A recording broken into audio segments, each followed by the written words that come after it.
Lecture du chapitre 26 du premier tome du traité du Saint-Esprit de Monseigneur Gaume. Alors, Monseigneur Gaume, en tête du chapitre, propose donc une présentation des thèmes qu'il va aborder. Donc on va voir de quoi ça va traiter dans un premier temps, et je vous dirai quand est-ce que je commence le chapitre à proprement dit. Alors, ça va traiter des deux religions, deux sociétés, par conséquent, deux politiques. Je fais une parenthèse. Quand il dit deux religions, c'est dans le sens où c'est pas vraiment une religion, mais dans le sens, c'est pas relié à Dieu, mais dans le sens où il fait toujours, c'est le parallélisme qu'il développe tout au long des chapitres entre la cité de Dieu et la cité du diable, et le culte diffusé par le démon, c'est toute croyance qui n'est pas celle du Dieu véritable, eh bien qui va générer un culte qui va être en opposition avec la religion de Dieu, et ça va donc produire deux sociétés et deux modèles politiques forcément. Donc il dit deux religions, deux sociétés, par conséquent deux politiques. Ensuite, but de l'une et de l'autre.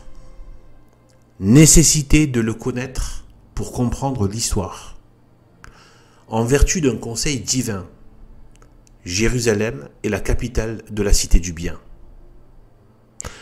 En vertu d'un concile satanique, Babylone et Rome sont tour à tour la capitale de la cité du mal.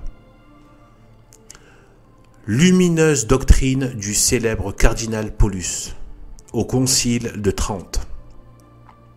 Pourquoi les royaumes du monde sont montrés à Daniel sous des figures de bêtes. Rome en particulier, fondée par la bête, porte les caractères de la bête et fait les œuvres de la bête. Témoignage de l'histoire et de Minucius Félix.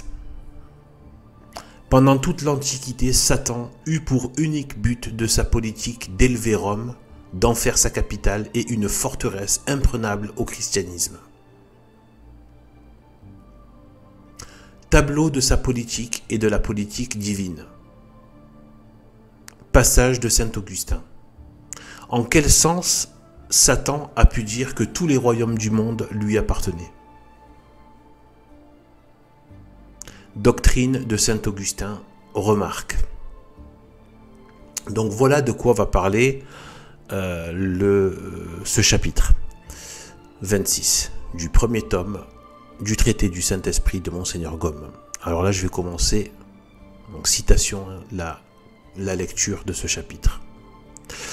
Le parallélisme religieux et social dont nous venons d'esquisser les principaux traits se manifeste dans l'ordre politique.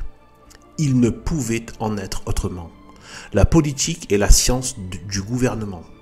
Gouverner, c'est conduire les peuples à une fin déterminée. Cette fin ne peut être connue que par la religion, attendu que la religion seule peut dire à l'homme pourquoi il est sur la terre. Deux religions opposées se partagent le monde, la religion du Verbe incarné et la religion de Satan, son implacable ennemi. Il y a donc nécessairement deux politiques opposées, dans leur point de départ et dans leur point d'arrivée. Et il n'y en a que deux, Jésus-Christ roi ou Satan roi. Jésus-Christ, roi des rois et des peuples, ou Satan, roi des rois et des peuples. Jésus-Christ, roi dans l'ordre temporel, aussi bien que dans l'ordre spirituel, ou Satan, roi dans l'ordre temporel, aussi bien que dans l'ordre spirituel. La christocratie ou la démonocratie. La christocratie ou la démonocratie. Voilà le but suprême des deux politiques qui gouvernent le monde et qui le conduisent à une double éternité. Il en résulte que la vie du genre humain n'est qu'une oscillation perpétuelle entre ces deux pôles opposés. Ce fait ne domine pas seulement l'histoire, il est l'histoire même, toute l'histoire dans le passé, dans le présent et dans l'avenir. Tel est le point de vue auquel il faut se placer pour juger les événements accomplis ou préparés, balancer les craintes et les espérances, caractériser les révolutions et se rendre compte de la chute ou de l'élévation des empires. Sans cela, nul ne peut, moins aujourd'hui que jamais, au milieu du choc des idées et du pêle-mêle des événements, orienter sa pensée et éviter l'écueil du sceptisme ou l'abîme du désespoir. Si on veut que le grand fait dont nous parlons devienne un phare assez lumineux pour nous éclairer au milieu des ténèbres de plus en plus épaisses où s'enfonce l'Europe actuelle, il est nécessaire de le montrer dans son ensemble, nous allons l'entreprendre. D'abord, je vais lire une petite note de bas de page qui peut être très intéressante. Donc, c'est sur la christocratie et la démonocratie sont les seuls gouvernements du monde. Notre Seigneur Jésus-Christ régnant sur les empires par le pape, son vicaire, un empereur diacre du pape et les rois sous-diacres de l'empereur. Telle est la véritable idée du pouvoir. À la fin des temps, le monde coupable de lèse-christocratie sera d'avoir lésé le Christ, comme on dit, de lèse-majesté. Le monde coupable de lèse-christocratie sera soumis à la démonocratie. Je fais encore une petite parenthèse, c'est ce qu'on est en train de voir aujourd'hui. Je fais des tonnes de vidéos pour parler de cette présence maintenant de plus en plus avérée démoniaque. On l'a vu d'ailleurs dans la dernière Eurovision, il y a carrément des démons qui apparaissent sur scène. C'est donc seulement la démonocratie et évidemment la constitution de la démonocratie, c'est la République. C'est la constitution de la République. Donc Satan aura son empereur, même si ça a l'air comme ça, même si c'est un maquillage humaniste et tout ça, mais c'est strictement démoniaque. Là aussi, j'en vois, que ce soit à mon travail, mais aussi au travail de certains auteurs, notamment de chez Civitas, etc., de chrétiens. Donc, catholiques. Satan aura son empereur, qui sera l'antéchrist, et l'antéchrist aura ses diacres, qui seront les rois. Le mal, arrivé à sa dernière formule, appellera le châtiment final. Je reprends donc la lecture, donc fin de la note de bas de page.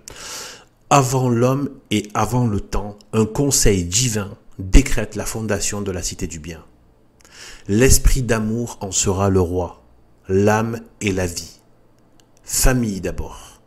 Longtemps elle vivra de la vie restreinte des patriarches, sous la tente mobile du désert. Par le ministère des anges et de Moïse, le Saint-Esprit la constitue à l'état de nation. À tout empire, il faut une capitale. Celle de la cité du bien s'appellera Jérusalem ou vision de paix, Yerushalem. Là, en effet, et là seulement régnera la paix. Parce que là et là seulement sera le temple du vrai Dieu. Mais Jérusalem appartient à la cité du mal. Il faut la conquérir. Sion, sa citadelle, tombe enfin au pouvoir de David. Alors là, quand il dit Jérusalem appartient à la cité du mal, c'est dans le sens où avant que Dieu n'y règne. Donc voilà. Mais Jérusalem appartient à la cité du mal. Il faut la conquérir. Sion, citadelle, tombe enfin au pouvoir de David. L'empire est fondé. Dès ce moment, Jérusalem devient la ville sainte, objet des prédilections du Saint-Esprit. C'est d'elle que part la vie, que rayonne la lumière. Alors là, il y a une note de bas de page. Bon. De Sion exhibit lex et verbum domini de Jérusalem. Isaïe 11, 3. C'est vers elle que tous les enfants de Dieu, répandus aux quatre coins du monde, élèvent leurs mains et leur cœur. Jérusalem est la cité du bien. Jérusalem, est à la cité du bien ce que le cœur est au corps, le foyer au rayon, la source au fleuve. Satan regarde ce que fait Dieu et tient conseil. Réunissant tous ses sujets en concile œcuménique, il décrète la fondation matérielle de son empire et de sa capitale. Voici dans quel magnifique langage un père, avec majuscule, un père d'un autre concile œcuménique décrit celui de Satan. Citation. Une parole est entendue dans les plaines de Sénart. Elle convoque tous les enfants des hommes en assemblée générale. Le frère la répète à son frère, le voisin à son voisin. Cette parole disait, deux points, venez, faisons-nous une cité et une tour dont le sommet touche au ciel, avant de nous disperser sur la terre. Tel fut le décret du grand concile satanique. Dieu, il est vrai, en arrêta l'exécution. Donc là, ça doit être la tour de Babel. Babylone. En confondant le langage et en poussant les enfants des hommes aux quatre vents. Mais l'ouvrage fut plutôt arrêté que le concile ne fut dissous. Ça veut dire que voilà, l'ouvrage a été arrêté, mais le concile s'est perpétué. Ça n'a pas été la fin de l'histoire, c'était la fin de cet ouvrage. Je reprends. Alors, il y a aussi une note de bas de page, je vois si c'est intéressant. Alors, oui, donc, note de bas de page. Dieu lui-même savait que son intervention n'empêcherait ni Satan, ni ses sujets de bâtir la cité du mal. En venant confondre le langage des hommes, il prononce cette profonde parole. Le problème, c'est qu'il n'y a pas de traduction. C'est c'est dans Genèse 11:6. Ceperunt que hoc facere nec desistent a cogitationibus suis donec eas opere compleent. Donc Genèse 11:6 à vérifier. Donc voici donc en venant confondre le langage des hommes, il prononce cette profonde parole. En effet, jusqu'à l'effusion du Saint-Esprit, le décret de ce concile ne fut jamais abrogé dans la pensée des hommes. Ce que, le jour de la convocation, chacun disait à son prochain, « Venez, bâtissons-nous une ville et rendons-nous illustres. » Quiconque n'est pas devenu fils du Saint-Esprit continue de se le dire à lui-même et aux autres. Voilà le sujet de toutes leurs assemblées publiques ou occultes. Et si l'occasion se présente d'exécuter le grand décret, jamais il ne la manque. C'est en vertu de ce décret du concile œcuménique de Satan que tous les royaumes du monde ont été formés. Ex quo nata sunt omnia mundi regna. C'est pour combattre victorieusement cette immense cité du mal qu'a été fondée par le Verbe éternel, la cité du bien. C'est en opposition au concile général de Satan qu'ont été établit les conciles généraux de l'Église. Et de même que l'esprit du mal inspirait le premier, les seconds tirent toute leur force de la convocation, de la présidence, de l'inspiration et des lumières de l'esprit du bien. De même encore que le premier eut pour but d'organiser la haine, le but des seconds est d'organiser l'amour. Note de bas de page. Là c'est en cours du latin, donc je ne vais pas le lire, hein. C'est une référence à un livre. Bon. Tous les royaumes de la gentilité sont nés du concile satanique. Tenus au pied de la tour de Babel, ex quo nata sunt omnia mundi regna. Tous sont fondés en opposition au royaume du Christ. Quibus regnum Christi se opposuit eque delevit. Cette parole illumine toute l'histoire. Écho fidèle d'une révélation prophétique, elle est indiscutable. Le convocateur et le président du concile de Babel fut celui de l'écriture. Le convocateur et le président du concile de Babel fut celui que l'écriture appelle la bête. Alors ça, je répète, c'est important. Le convocateur et le président du concile de Babel, donc le concile satanique de Babel, celui qui l'a convoqué, son président, donc, c'est la bête, s'appelle la bête, celui que l'écriture appelle la bête par excellence. 1000 ans plus tard, Daniel est ravi en esprit. Dans les 4 grandes monarchies des Assyriens, des Perses, des Grecs et des Romains, Dieu lui montre tous les royaumes du monde. Sous quelle figure? D'homme? Non. D'ange? Non. Sous des figures de bêtes. Et quelles bêtes? De bêtes immondes et malfaisantes. Pourquoi ces figures et non pas d'autres? Parce que tous ces empires sont l'ouvrage de la bête. Ils en ont les caractères, ils en font les œuvres. Voyez le dernier en qui se personnifient tous les autres. La quatrième bête, dit le prophète avec un P majuscule, et le quatrième royaume qui sera sur la terre. Il sera plus grand que tous les royaumes, il dévorera toute la terre, il la broiera, il la réduira en poussière. Donc Daniel 7, 23.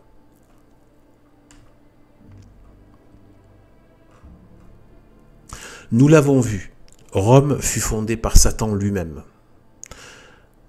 Je fais une parenthèse, là il faut voir les chapitres précédents. C'est de toute grandeur, de toute beauté, il faut absolument voir ça. Contrairement à la bouffonnerie universitaire, ça c'est moi qui le dis, hein. La bouffonnerie pseudo-intellectuelle universitaire des mondains, des minables mondains gauchistes qui tiennent aujourd'hui les universités avec leur chef frère à la truelle. C'est un ramassis de mensonges. Rome a tout à voir avec une fondation d'ailleurs qui est d'ordre de l'occultisme, de la haute magie, et tout son règne, y compris les guerres, tout s'est toujours fait avec l'action occulte. Tout. Et donc il faut vraiment voir donc la lumière est totalement faite sur cette vérité totalement maximale par Monseigneur Gom dans les chapitres précédents. Vous pouvez voir notamment le chapitre de Nouma, etc. N-U-M-A.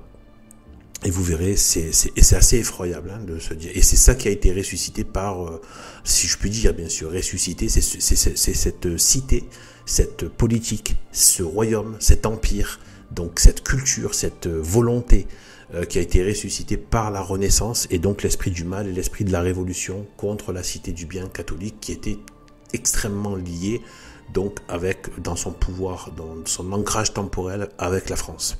Voilà. Et c'est pas pour rien que c'est ici qu'il y a eu aussi le royaume de Marie, hein, qui était appelé, bien plus que la fille aînée de l'Église, la France était appelée le royaume de Marie, tellement c'est un pays marial, pendant des siècles. Formule moins connue, la fille aînée de l'Église, moins dite que le royaume de Marie. Voilà, et donc, voilà, à voir avec les liens, avec notamment justement le combat entre la femme, la postérité de la femme et donc Satan.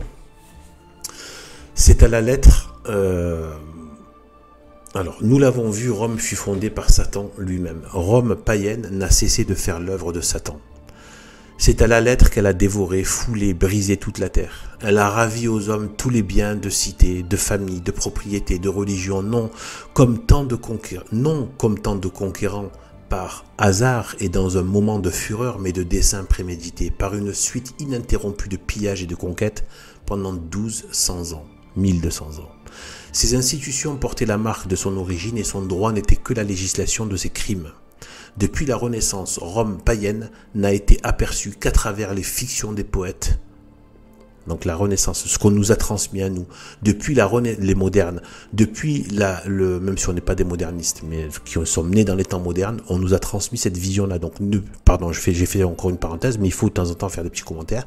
Depuis, et puis apparemment, d'après certains, ça rend la lecture un peu plus vivante. Donc voilà. Depuis la Renaissance, Rome païenne n'a été aperçue qu'à travers les fictions des poètes, des historiens et des légistes du paganisme. Bon, là, on pense évidemment à Cicéron, etc. Ou, par exemple, je me semble plus tard que, voilà, peut-être Tite-Live, voilà, ce genre de Hérodote, voilà,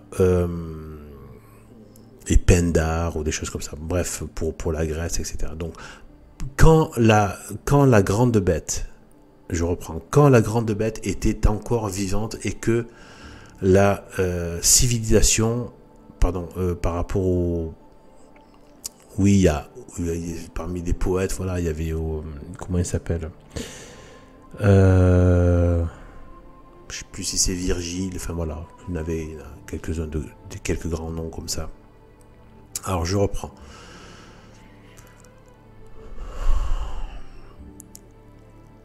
Voilà. Quand la grande bête était encore vivante et que la civilisation dont elle fut l'âme était en acte et non en souvenir, l'une et l'autre ont été jugées par des juges, témoins incorruptibles de la vérité. Écoutons ce jugement qui date du IIIe siècle. Les Romains, dites-vous, se sont acquis moins de gloire encore par leur valeur que par leur religion et leur piété. Ah, certes, ils nous ont laissé de grandes marques de leur religion et de leur justice, depuis le commencement de leur empire. N'est-ce pas le crime qui les a assemblés, qui les a rendus terribles aux peuples circonvoisins, qui leur a servi de rempart pour établir leur domination? Car c'était d'abord un asile de voleurs, de traîtres, d'assassins et de sacrilèges, et afin que celui qui était le plus grand fût aussi le plus criminel, il tua son frère. Voilà les premiers auspices de cette ville sainte. Aussitôt, donc on continue la citation, aussitôt contre le droit des gens, ils ravissent des filles déjà promises, des fiancées, quelques-unes même déjà mariées. Ils les déshonorent. Ensuite, ils font la guerre à leur père, à ceux dont ils avaient épousé les filles, et répandent le sang de leurs alliés. Quelle impiété, quelle audace, enfin, chasser ses voisins, piller leurs temples et leurs autels, détruire leurs villes, les emmener captifs, s'agrandir par les rapines et par la ruine des hommes. C'est la doctrine de Romulus et de ses successeurs. Si bien que tout ce qu'ils tiennent, tout ce qu'ils adorent, tout ce qu'ils possèdent n'est que brigandage. Leurs temples ne sont bâtis que des dépouilles des peuples, du sac des villes, des débris des autels, du pillage des dieux, du meurtre des prêtres. Quelle impiété, quelle profanation de s'agenouiller devant des dieux qu'ils traînent captifs en triomphe. Adorer ce qu'on a pris, n'est-ce pas consacrer son larcin? Autant de victoires, autant de crimes, autant de trophées, autant de sacrilèges. Et ce n'est pas par leur religion, mais par leur impiété qu'ils sont montés à ce haut fait de grandeur. Ce n'est pas pour avoir été pieux, mais pour avoir été méchants impunément. Voici donc fin de la citation de cet auteur du IIIe siècle, donc qui était très proche de l'Empire romain. Voici donc le dernier mot de l'histoire politique du monde et la révélation éclatante de l'antagonisme redoutable que Bossuet n'a pas suffisamment entrevu. Les hommes miraculeusement sauvés des eaux du déluge reviennent à leur penchant déréglé. Dieu se choisit un peuple pour garder sa vérité et laisse le démon se choisir un autre peuple qui sera l'ennemi de la vérité. L'exterminateur des saints, le propagateur du panthéisme et de l'idolâtrie, c'est le peuple romain, rassemblé dans l'asile de Romulus, et qui fut pour le moins aussi fidèle à sa mission que le peuple juif à la sienne. Élever Rome pendant toute l'Antiquité, la pensée de Satan est le but invariable de sa politique. Toutefois, Rome et Jérusalem ne devinrent que lentement et après bien des combats les capitales des deux cités opposées. Ces combats résument l'histoire. Elles nous montrent les royaumes de l'Orient tombant les uns après les autres sous l'empire du démon, pour les réunir en un seul corps et fonder la grande, la voluptueuse, la terrible Babylone. Par ses lois, par son luxe, par ses richesses, par sa cruauté, par sa monstrueuse idolâtrie, la Jérusalem de Satan devient la rivale implacable et la sanglante parodie de la Jérusalem du vrai Dieu. Le monde marche sur deux lignes parallèles. Donc, citation. Au fondateur de la cité de Dieu, dit saint Augustin, Abraham, Isaac, Jacob, Joseph, Moïse, Samson, David, Salomon correspondent Ninus, Sémiramis, Pharaon, Cécrops, Romulus, Nabuchodonosor et les autres princes des Assyriens, des Perses, des Grecs et des Romains. Les fondateurs de la cité du bien notifient les lois de Jéhovah. C'est toujours saint Augustin qui parle. Dans son livre La cité de Dieu, me semble-t-il. Attendez, je vérifie, mais c'est sûr, parce que oui, c'est ça, la cité de Dieu. Donc, poursuite de la citation de saint Augustin, les fondateurs de la cité du bien notifient les lois de Jéhovah, les cérémonies qu'il prescrit, les sacrifices qu'il exige, la défense de l'idolâtrie, conserver et étendre la cité du bien. Tel est l'usage qu'ils font de leur puissance. Parallèlement, les fondateurs de la cité du mal publient les oracles de Satan, ordonnent ses sacrifices, popularisent ses fables, parodient des vérités divines et font ainsi servir leur puissance au développement de la cité du mal. Fin de citation de saint Augustin. Avec les siècles, elle étend ses limites jusqu'aux confins les plus reculés de l'Occident. Cet immense empire demande une nouvelle capitale. Rome succède à Babylone. Donc la première cité que le diable a opposée à la Jérusalem, à cette cité donc de Dieu, ça a été Babylone, et on connaît les épisodes avec Babylone, hein, la guerre effroyable qu'il y a pu y avoir avec Jérusalem. Donc voilà, et ensuite donc il dit donc Rome succède à Babylone. Rome, maîtresse du monde, devient la métropole de l'idolâtrie et la citadelle de Satan. Ainsi, continue saint Augustin, deux royaumes ont absorbé tous les royaumes, celui des Assyriens et celui des Romains. Tous les autres n'ont été que des provinces ou des annexes de ces gigantesques empires. Quand l'un finit, l'autre commence. Babylone fut la Rome de l'Orient et Rome devint la Babylone de l'Occident et du monde.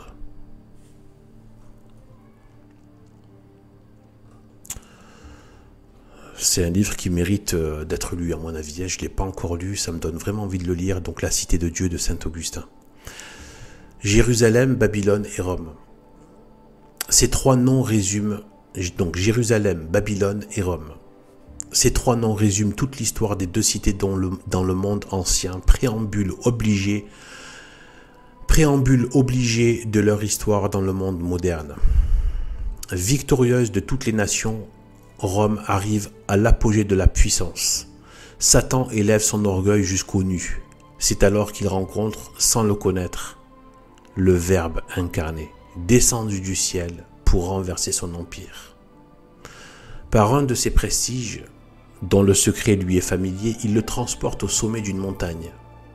De là, il lui montre tous les royaumes de la terre et lui fait l'étrange proposition rapportée dans l'Évangile. « Je vous donne, lui dit-il, cette souveraineté universelle et la gloire de tous ces empires. Car tout cela m'a été livré et je le donne à qui je veux. Si donc vous vous prosternez devant moi, tout cela est à vous. » Pour croire à une pareille puissance, si nous n'avions que l'affirmation du prince du mensonge, le doute, à coup sûr, serait permis et plus que permis. Il cesse de l'être, du moins complètement, quand on voit l'Évangile même appeler Satan le Dieu et le prince de ce monde.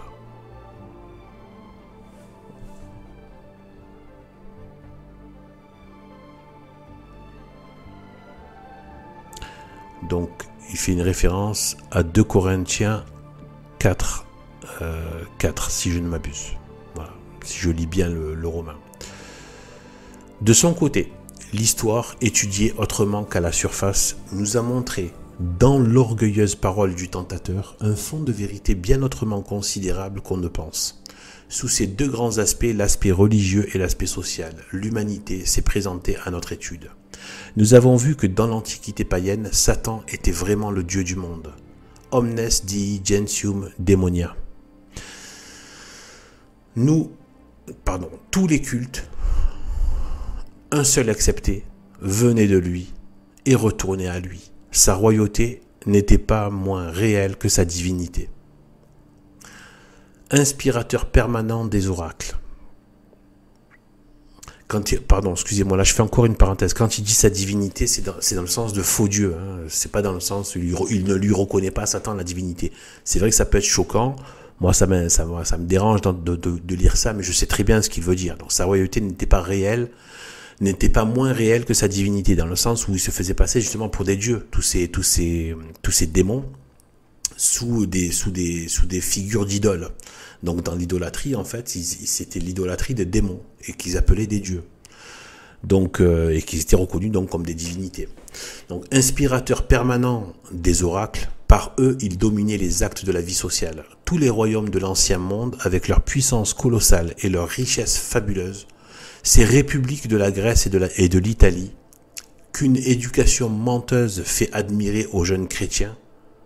Alors ça c'est un passage important. Il en parle ailleurs, hein, dans d'autres chapitres précédents, et je pense qu'il va encore le développer, où il dit à quel point nous avons été infestés de l'admiration de la Rome antique, de l'ère antique, et ça continue encore aujourd'hui. Vous regardez YouTube, c'est donc c'est avec la République qui a ramené, voilà, tout, et qui sont tous passés par les écoles maudites des gauchistes, etc. et tout, hein, de la République. Et bien aujourd'hui, voilà, vous voyez, même sur YouTube, ceux qui parlent d'histoire, etc., il y a toujours cette fantasmagorie vis-à-vis de l'Antiquité païenne. On le voit même avec les séries, hein, Netflix, etc., qui ressortent les Vikings païens, qui ressortent ce qu'ils appellent des péplums païens, etc. et tout. Vraiment, voilà, on a aussi des chaînes qui ressort tous les délires de la Renaissance, comme la chaîne du précepteur. C'est quelqu'un qui s'est fait appeler qui s'appelle son nom qui s'est donné sur YouTube, le précepteur, et qui en fait ne fait que ressortir. En fait, il croit que c'est le succès de son talent, alors qu'en fait ce n'est que le succès que le système donne à tous ceux qui est à lui. Voilà, c'est parce qu'il a montré qu'il appartient au système et qu'il resserre la soupe du système. Ce n'est pas sa soupe, c'est la soupe universitaire. C'est-à-dire qu'il ressort les auteurs païens, les auteurs athées, etc., etc. La philosophie maudite du modernisme et des pseudo-lumières, c'est-à-dire la philosophie des ténèbres, etc. Et donc en fait, tout ça, on le voit, voilà. Il y a aussi la chaîne Arcana, je sais pas quoi, voilà, d'un païen gnostique qui passe son temps à faire des vidéos sur les cultes d'idolâtrie, donc satanique, et donc voilà, Arcana, je sais pas quoi, donc voilà, donc tout ça c'est la résurgence, on le voit, cette espèce de fantasmagorie des idoles antiques, et y compris avec le bouddhisme, le yoga, etc. Donc Bouddha, etc. Maintenant, les gens ont des Bouddhas chez eux, dans les jardins, j'hallucine, je marche dans la rue, je vois des Bouddhas dans les terrasses, etc. Vraiment, c'est des idoles. Tout ça revient. Voilà, c'est cette fantasmagorie, cette surévaluation, cette espèce de... On a fait admirer toutes les idoles de l'Antiquité qui reviennent, etc. Donc voilà, donc pour dire que tout cela a une véritable fil conducteur, une vraie ligne surnaturelle, de forces surnaturelles qui sont en action là sous nos yeux, etc.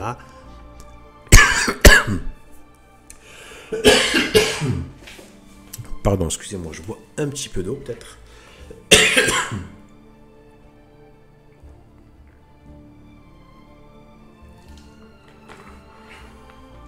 Bon, désolé, hein, c'est un peu artisanal, c'est pas très professionnel comme lecture, mais bon.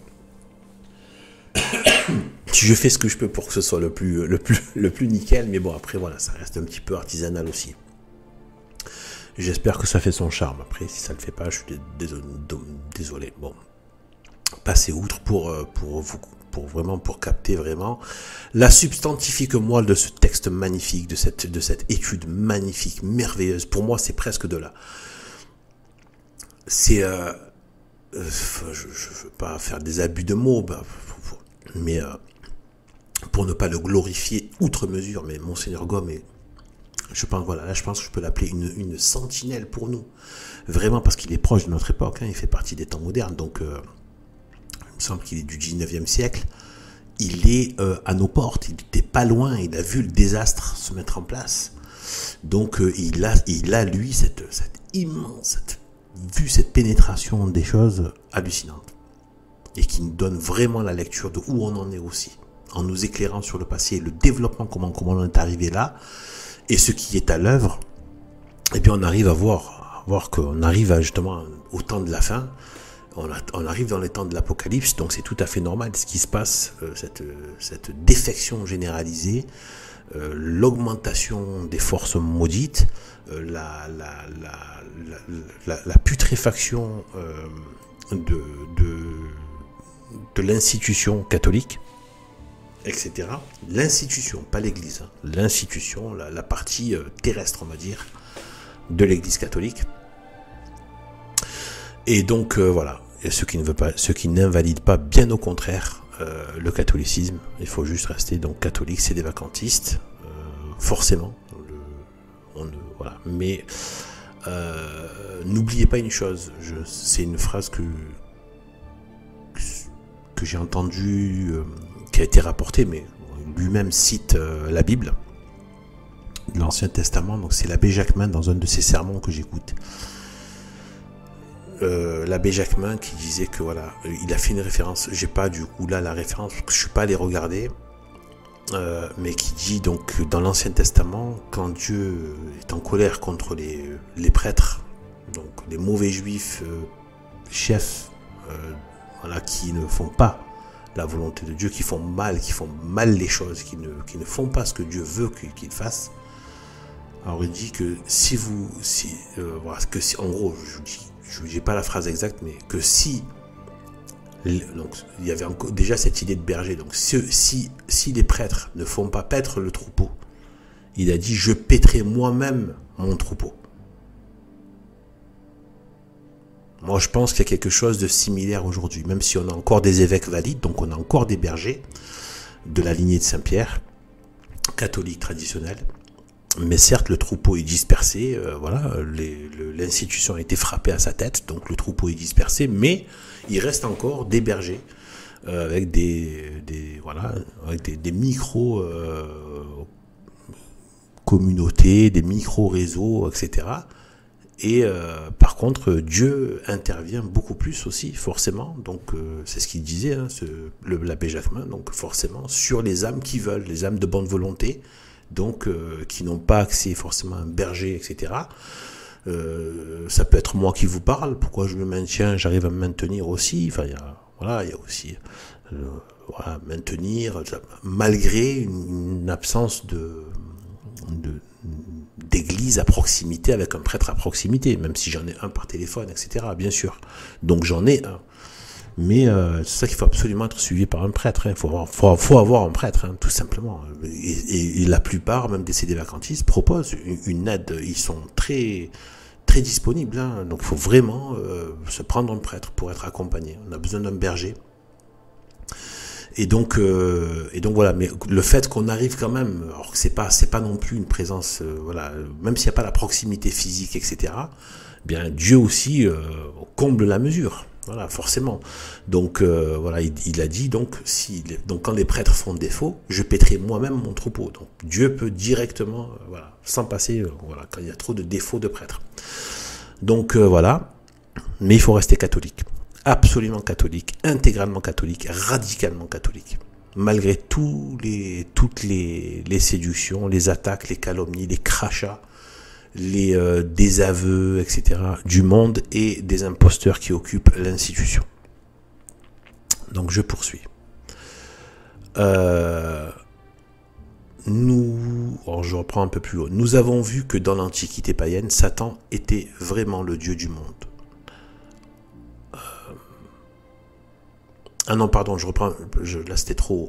Donc tous les royaumes de l'ancien monde, avec leur puissance colossale et leur richesse fabuleuse, ces républiques de la Grèce et de l'Italie, qu'une éducation menteuse, donc l'éducation de la science moderne, des universités gauchistes et républicaines, donc éducation menteuse, fait admirer aux jeunes chrétiens un père du Concile de Trente, donc un père du Concile de Trente. Je vais essayer de voir de qui il parle. Là, je ne sais pas. C'est pas dit. Donc un père avec un P majuscule, un père du Concile de Trente. Donc là ça devient très intéressant parce que c'est le Concile de Trente. Il va nous parler de cette logique par rapport avec certains éléments du Concile de Trente. Viens nous le dire. C'est Satan lui-même qui en avait décrété la fondation. Decretum ex quo nata sunt omnia mundi regna. Et leur existence fut une opposition armée contre la cité du bien. Quibus regnum Christi se opposuit eque delevit. Mais quoi? Dieu avait-il donc abdiqué? N'est-ce pas lui et lui seul qui est le fondateur des empires, comme il est le créateur de l'homme et du monde? Saint Augustin répond, citation, « Assurément, c'est au vrai Dieu et à lui seul qu'appartient le pouvoir de donner les royaumes et les empires. C'est donc le seul vrai Dieu qui a donné quand il a voulu, et autant qu'il a voulu, l'empire aux Romains, comme il l'avait donné aux Assyriens et aux Perses. » Fin de citation. Enfin, temporaire, il va reprendre. Donc c'est toujours dans la cité de Dieu de saint Augustin. Donc il continue, il ajoute, afin qu'on sache que tous les biens temporels dont les hommes se montrent si avides sont un bienfait du vrai Dieu et non l'ouvrage des démons. Il suffit de considérer le peuple hébreu.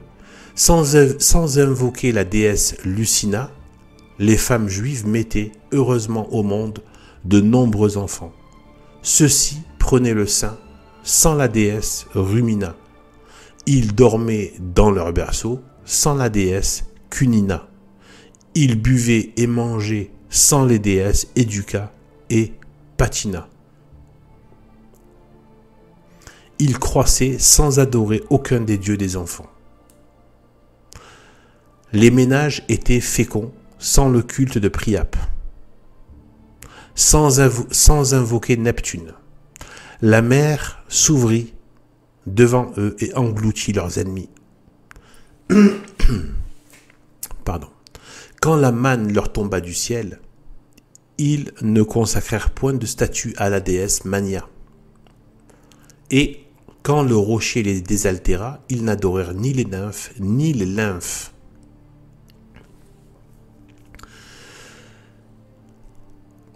Toujours la même citation. Sans les cruels sacrifices de Mars et de Bellone, ils firent la guerre. À coup sûr, ils ne vainquirent pas sans la victoire, mais ils ne regardèrent pas la victoire comme une déesse, mais comme un bienfait de Dieu. Sans Ségéta, ils eurent des moissons. Sans Bubona, des bœufs. Sans Mélona, du miel. Sans Pomona, des fruits. Ainsi, de toutes les choses que les païens attribuaient à leur divinité, les Juifs les reçurent plus heureusement du vrai Dieu. Si, entraînés par une curiosité coupable, ils ne l'avaient pas offensé en se livrant au culte des idoles et en faisant mourir le Christ, ils seraient demeurés dans le royaume de leur Père, moins étendu sans doute, mais plus heureux que les autres. Fin de citation du livre donc de la Cité de Dieu de saint Augustin.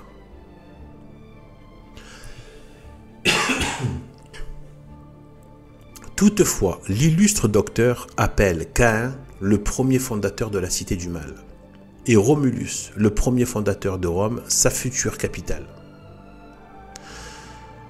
Quel est ce mystère? Et comment concilier avec les faits de l'histoire les paroles opposées en apparence des docteurs de l'Église, du démon et de l'Évangile? Le voici. Dieu a créé tous les fondateurs de la cité satanique, mais il ne les a pas créés pour cette fin. Il a donné à Nabuchodonosor la Syrie, à Romulus l'Empire romain, et à l'Empire romain la domination de la terre, mais il ne leur a pas donné de rendre ces empires mauvais. Qu'est-il donc arrivé? Comme le père du genre humain, ces hommes se sont laissés dominer par Satan, qui en a fait les fondateurs de son empire et de ses capitales. Le sachant ou sans le savoir, tous ont travaillé pour lui. C'est en ce sens que le tentateur a pu dire, tous les royaumes de la terre m'ont été livrés, et j'ai le droit d'en disposer, comme l'ouvrier de son ouvrage, le maître de ses esclaves. Donc il dit bien que ça lui a été livré. Voilà ce qu'il y a de vrai dans les paroles de Satan et dans le nom de Dieu et de prince de ce monde, que l'Évangile n'hésite pas à lui donner. Pour autant, Dieu n'avait pas abdiqué. Malgré elle, la cité du mal, avec ses grandes monarchies des Assyriens, des Perses, des Grecs et des Romains, devint l'instrument de la providence pour l'accomplissement de ses salutaires desseins. C'est ainsi que le roi de la cité du bien se servit des Assyriens pour maintenir son peuple dans le devoir, des Perses pour le ramener en Judée, et conserver la nécessaire distinction des tribus. Des Grecs pour préparer les voies à l'évangile, des Romains pour accomplir avec éclat les prophéties relatives à la naissance du Rédempteur. Mais tout cela se faisait contre l'intention du fondateur, Praeter intentionem fundatoris, et par l'effet de la sagesse toute puissante qui change l'obstacle en moyen, sans changer la nature des choses. Il n'en reste pas moins que Satan, grâce à la complicité de l'homme, sa dupe et son esclave, avait atteint le but de sa politique. Depuis le concile où sa fondation fut décrétée, nous voyons la cité du mal aller en se développant. À la venue du Messie, elle est à son apogée. Tous les empires sont ses tributaires. Nous voyons encore que le dernier mot de Satan était de faire de Rome sa capitale. L'absorption successive des royaumes de l'Orient et de l'Occident, les uns par les autres, et l'absorption finale de tous ces royaumes par Rome elle-même, témoignent de ce dessein et constatent ce suprême triomphe.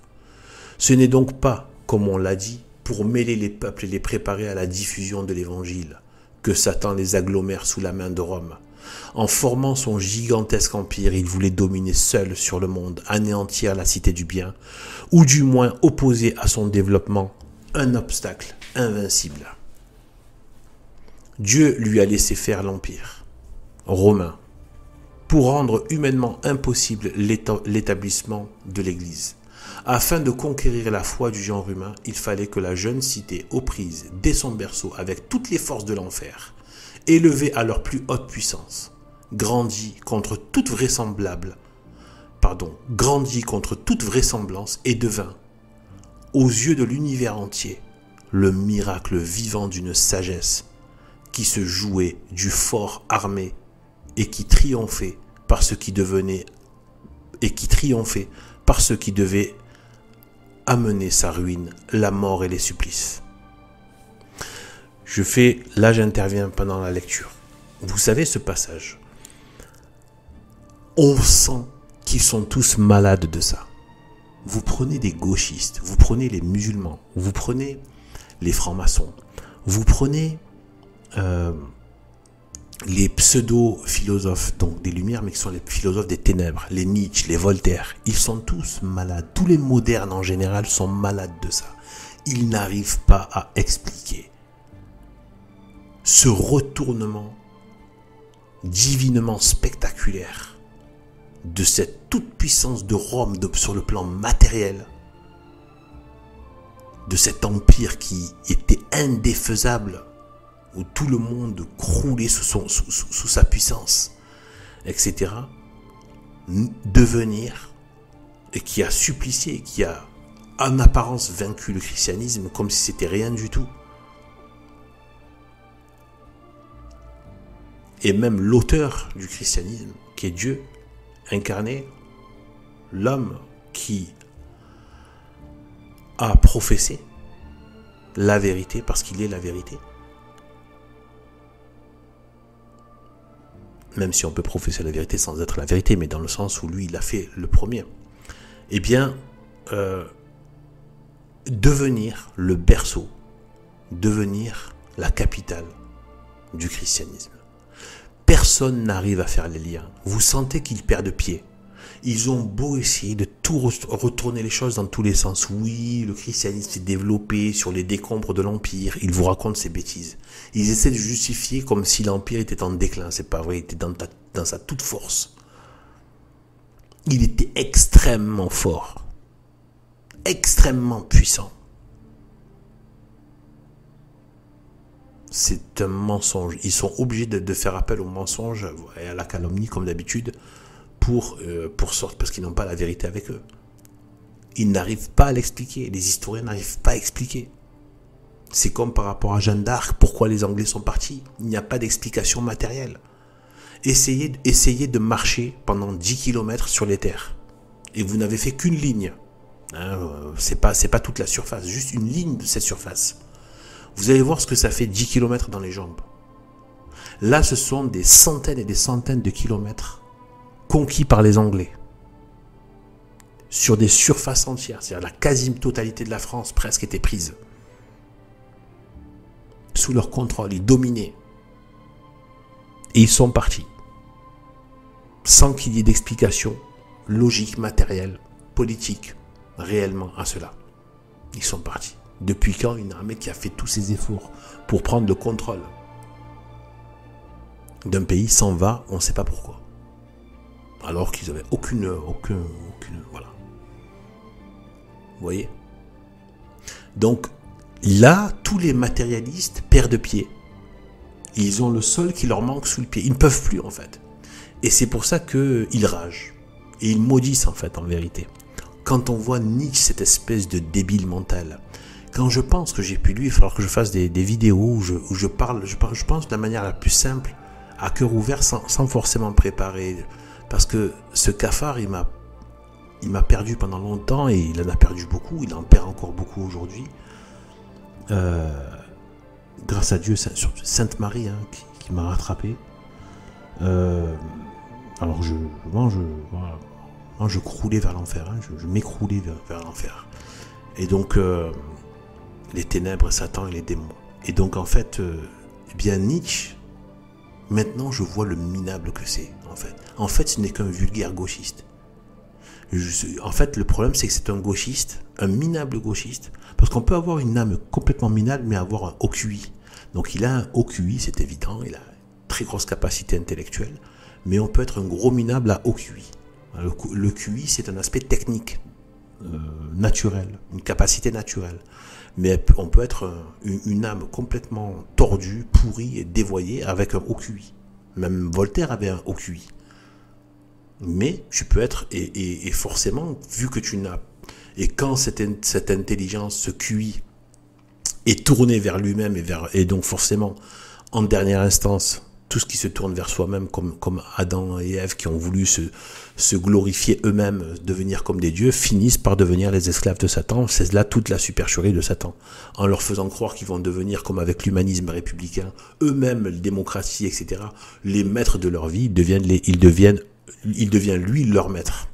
Voilà. Et donc voilà. Donc en fait, ce minable, en fait, cette espèce de minable, Nietzsche, qui disait que, en gros, que le monde, en gros, la splendeur, on aurait pu avoir un grand héritage païen si Rome avait continué, etc., machin et tout, est en train de nous dire qu'en fait tout ça c'est à cause de la d'espèce de jalousie des faibles, etc., qui n'était que, en parlant des chrétiens, de la croix, et qui n'était qu'une bande de fous et de toqués, de faibles, de fous et de toqués.